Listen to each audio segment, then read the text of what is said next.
m'appelle le spécialiste.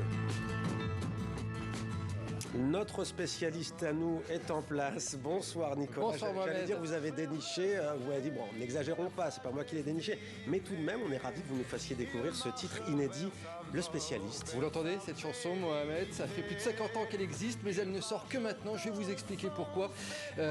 Puisqu'on a retrouvé cette fiche-là, regardez, c'était dans les archives d'Universal. Vous voyez, c'est écrit Le Spécialiste avec la durée 2 minutes 52, mais il n'y a pas marqué à côté le nom de l'auteur, donc Johnny Hallyday. Et ce titre, eh bien, devait faire partie de la bande originale du film du même nom qui s'appelle Le Spécialiste, un western sorti en 1969 avec, vous le voyez, Johnny Hallyday à l'affiche dans l'un des rôles phares. Et à l'époque, en fait, la production ne garde finalement que la version instrumentale pour le film.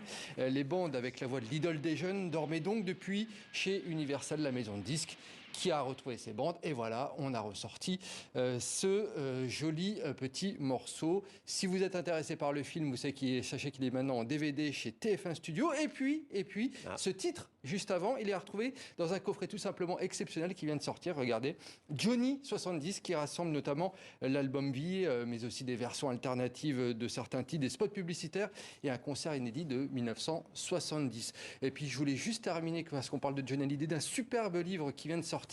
C'est un livre consacré au concert de Johnny Hallyday. S'appelle ses concerts, sa plus belle histoire d'amour. C'est sorti chez Grund. 150 photos de ses concerts, de ses prestations scéniques entre 1960 et 2017. C'est un magnifique livre pour les fans de Johnny Hallyday. Les photos sont super belles. Les photos sont magnifiques, effectivement. Direction le sud de la France, Marseille précisément, pour une exposition inédite et étonnante, Nicolas. Oui, ça se passe au Mucem, Mohamed. Cette expo se veut comme une réflexion sur les effets de la pandémie de Covid-19 et du premier confinement sur nos corps, sur nos imaginaires et sur notre société d'une manière générale. Alors, durant ce premier confinement, en fait, le Mucem a lancé une collecte d'objets et de témoignages auprès des particuliers, objets que le Mucem, en fait, présente désormais lors de cette expo qui s'appelle Psychodémie, tout un programme. Visite guidée Pascal Achard et Guillaume Gouy. Voilà vos objets.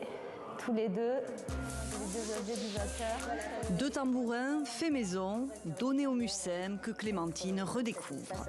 Des objets exposés au sein des réserves du musée, souvenirs du premier confinement et de l'hommage quotidien dédié aux soignants.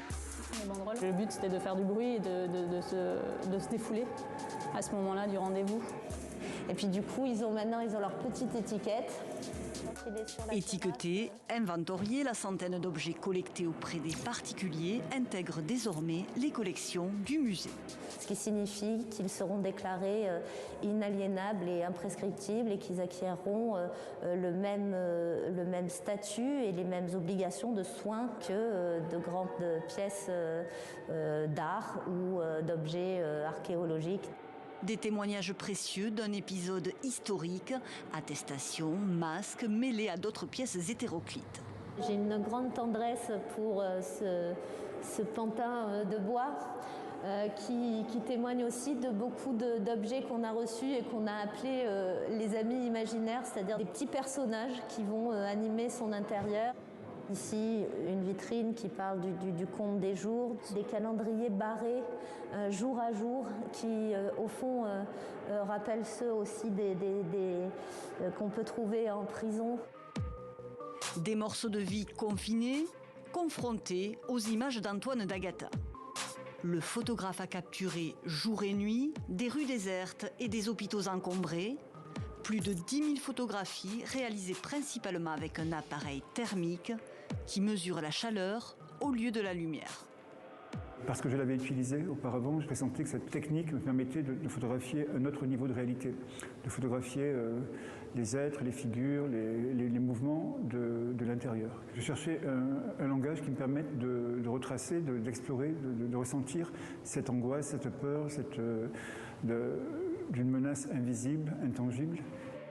Psychodémie, titre de cette exposition et mot inventé aussi, cherche à explorer deux visions, le monde appréhendé de l'extérieur et celui vécu de chez soi pendant cette parenthèse inédite. Psychodémie jusqu'au 25 mars au Mucem à Marseille. Nicolas, on termine avec la 23e édition du festival Black Movie qui a pris fin ce dimanche à Genève en Suisse. Ouais, Black Movie, c'est le festival international des films indépendants donc de Genève en Suisse.